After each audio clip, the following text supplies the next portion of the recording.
Hello, I am back and I'm a little glammed up tonight because I will be going out. I'm just going out on the town with a friend and we're gonna have fun. We're gonna look cute, take some pictures. So this is right before that, and I always say I gotta stay consistent, but what I do sometimes is, I don't know why this is like TMI, but I will post a video. I don't like it, I need to cut this out, blah, blah, blah, and then I repost it and it's just, it looks like a mess. It doesn't look consistent at all. But genuinely, I am trying. And in my last video, I had mentioned that like I love vlogging so much, even when I don't have a topic, and it's a shame that I'm so unprepared for more than 50% of the time.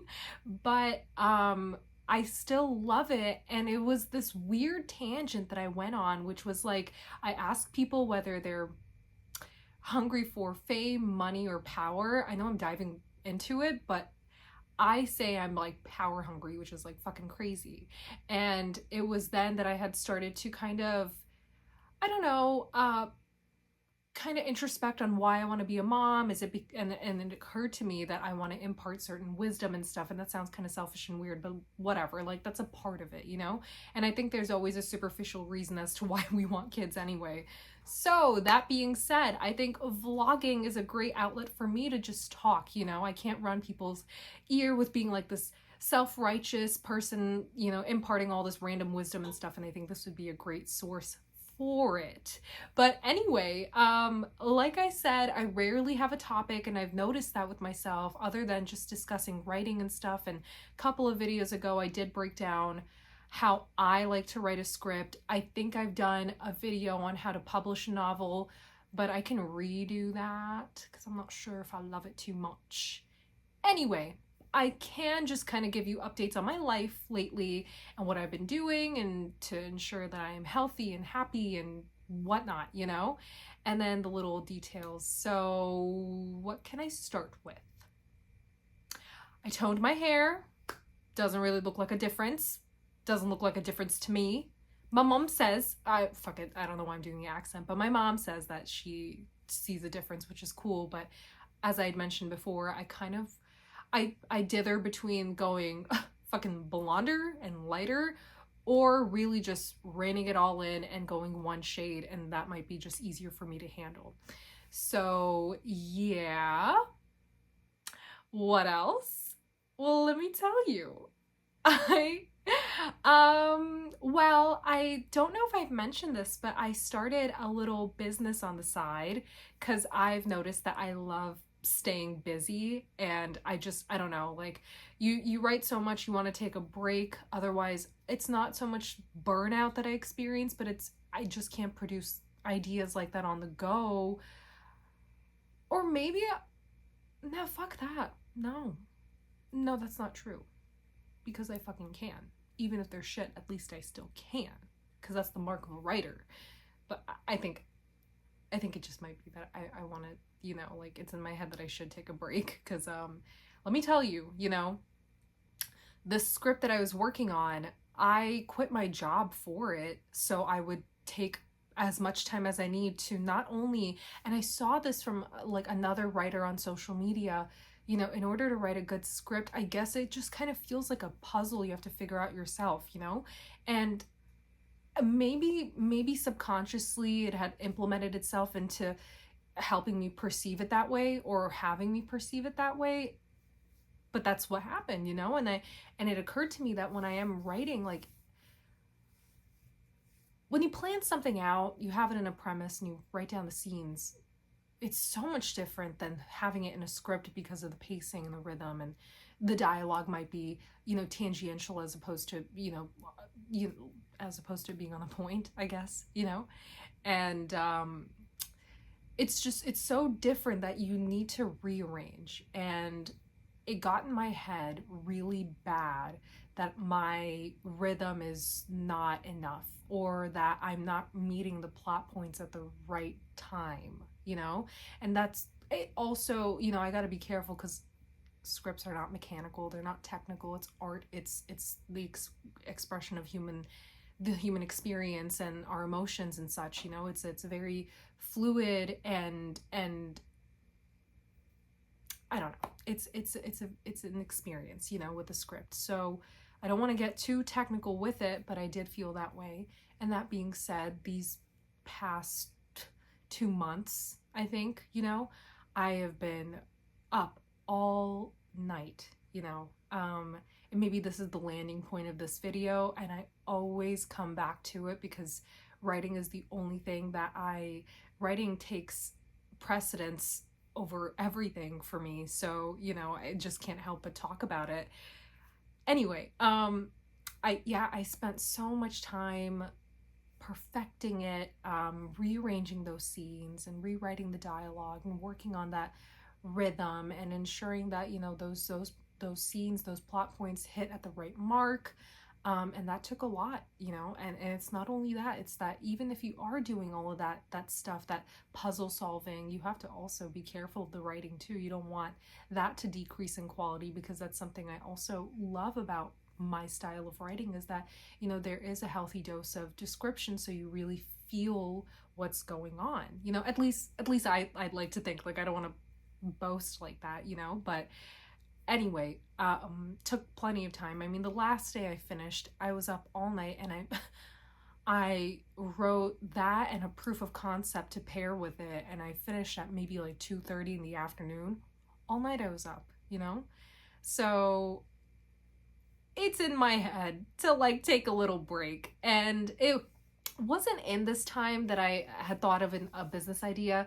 It was something I thought of a while ago, and I talked to my friends about it, and sometimes I come up with them just like anybody else, you know, like little business ideas, you know. And I love staying busy. I don't particularly love working for like a corporation necessarily, and I think, you know, it's not something that's a surprise or a shock to anybody who really, I mean, I don't know, I don't. And particularly because I think it's just a very fundamental thing, as opposed to, well, I don't like waking up at a time that is nauseatingly early.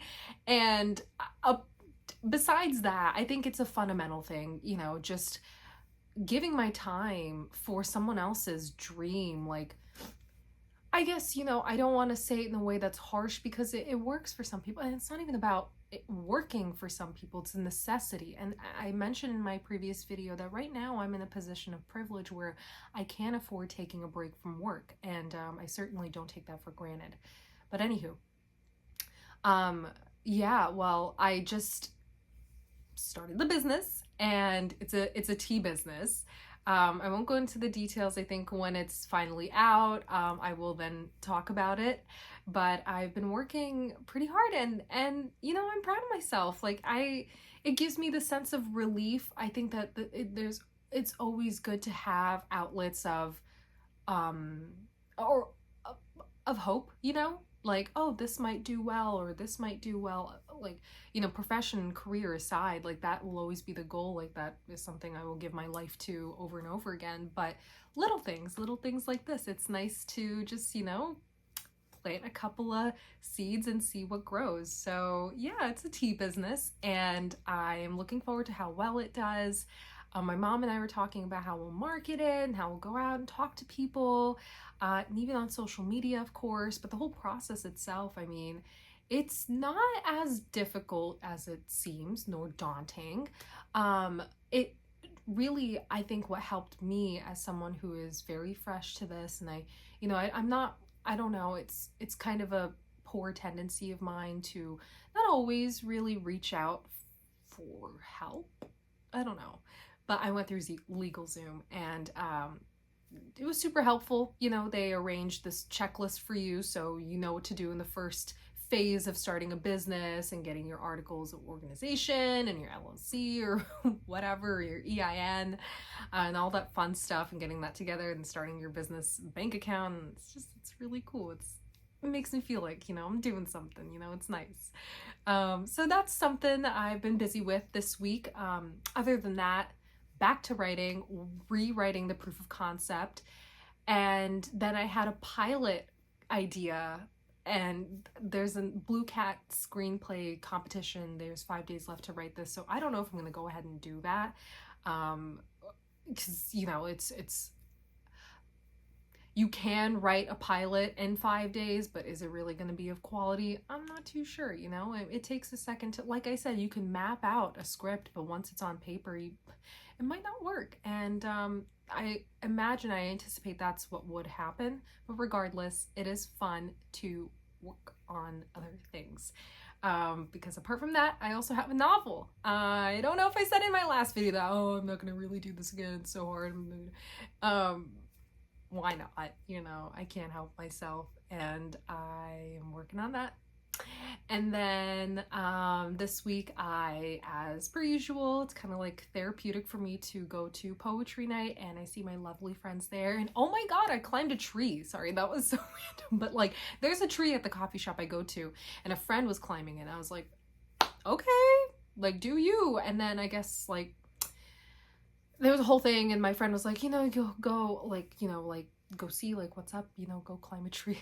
Go climb a fucking tree. So I did. And that was awesome, I think. You know, that was something. It was cool. I was having like a good, deep, introspective conversation with her, and then it occurred to me that my left foot, which was like propped on a branch, was falling asleep, and the other one was just kind of hanging there and not really of any support.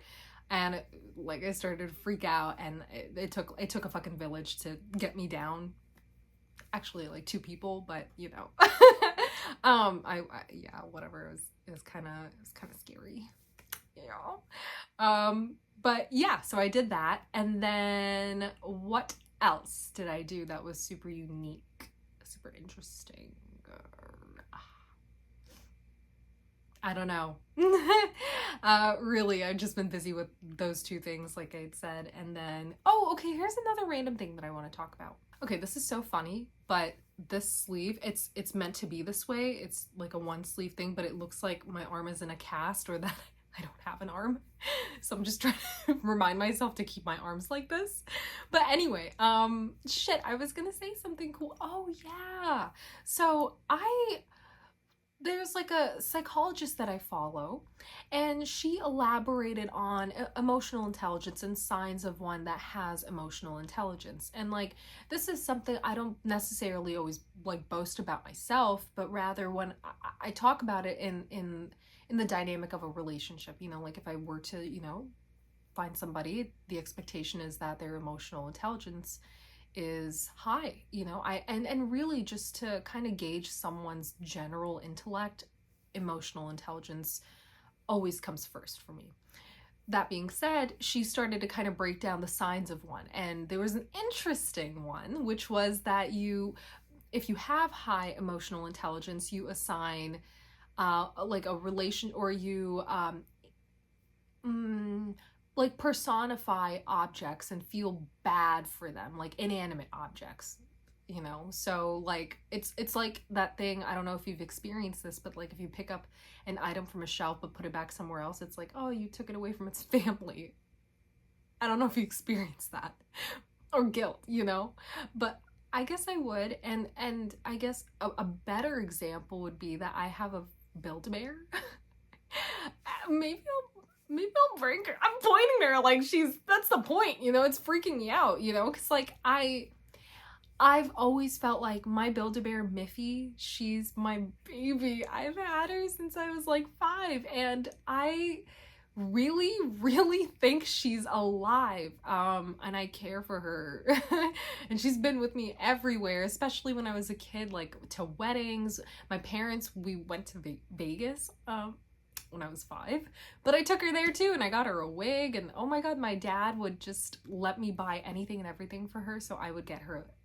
She had a full wardrobe and a bed and a castle and a bath and a closet, and like Miffy was everything for me. And being the only child, I feel like that's, you know, our typical crutch, maybe, just to have like just an object that we like, you know, assign or personify, kind of, you know. So yeah, and I watched this video. She elaborated on this symptom of high emotional intelligence. Not to say that I have high emotional intelligence. I feel like, you know, sometimes I can be kind of a dick, but I got in my head, and I don't know, like I just started really seeing Miffy as like, you know, you are with me, you are watching me, and you've been with me, and you are alive, and you have a soul, and I love you. But let me bring her on. Let me do that real quick.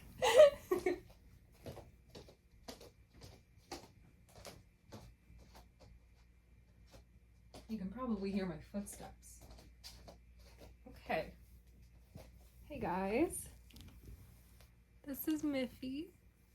She's my baby. And I love her so much. She is I love Miffy so much. I don't care. You know, like, come on, you know, she's what, like 22 now, which is so insane. But yeah, I thought that was pretty interesting to, like, you know, hear about. I don't know how true it is, you know, in terms of the emotional intelligence facet of it, but how, you know, Miffy's real to me. So I thought that was cool. And that being said, like, you know, I guess I could talk about how, like, how much of an emotional girl I am. Or that, I don't know, like, or sensitive. I know that I am. And honestly, at this point, I just give a warning. I'm a sensitive girl. I feel things.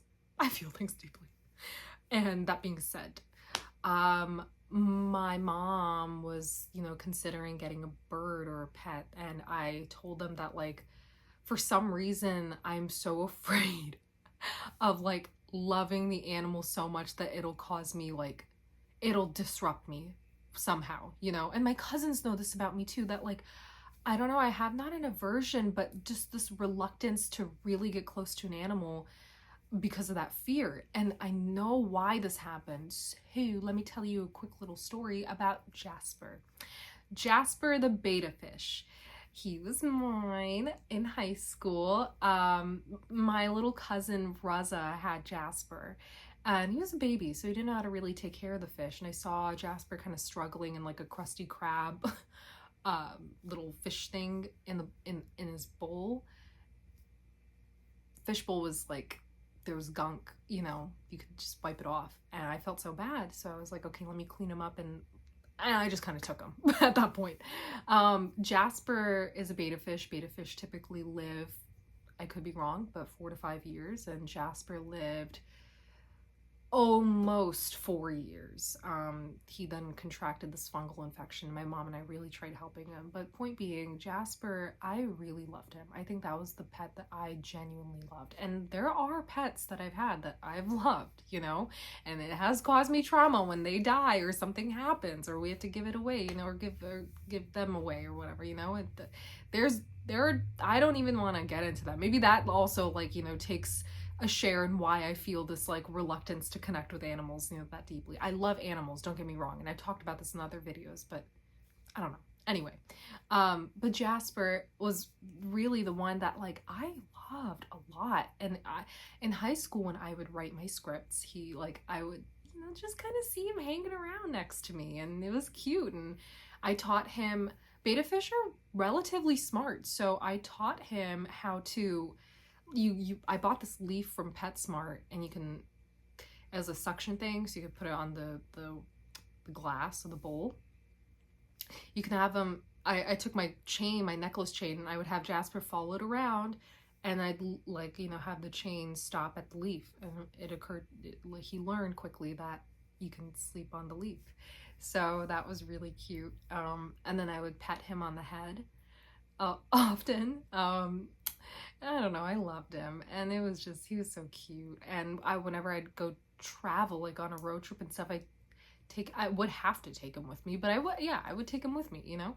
And there was a time where, one time, I was living in Jersey at the time, but I would visit Virginia, and I left Jasper there because I was leaving the hurry and there was stuff going on. But I told my cousin, like, hey, because she was coming to Jersey, that, can you bring Jasper? And that week, apparently, Jasper really wasn't responsive to anybody. Like, he really had become used to my mom and I. He would recognize us too, and wouldn't really respond to other people feeding him and stuff. And oh my God, there's just so many stories. And then there's so many stories with him. Like, one time, and not good ones necessarily, but also I was young and I was doing my best to, like, give him all the love that I have.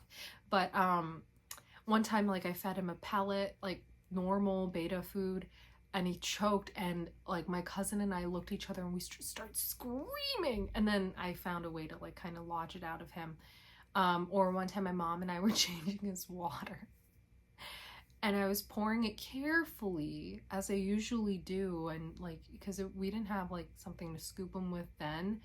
But for some reason, somehow Jasper got out and he was flopping around like the grass and stuff, and we were chasing him. And I remember like we carefully put him back into the water too, and he like out of anger like just rammed himself against the glass, which made me really really freaking sad. But he was okay. He was fine. It was not. Oh my god, now I feel terrible even sharing this stuff. But um I had a lot of stories with him, you know, and I don't know, like I remember I used to do my best to like give him a beautiful home.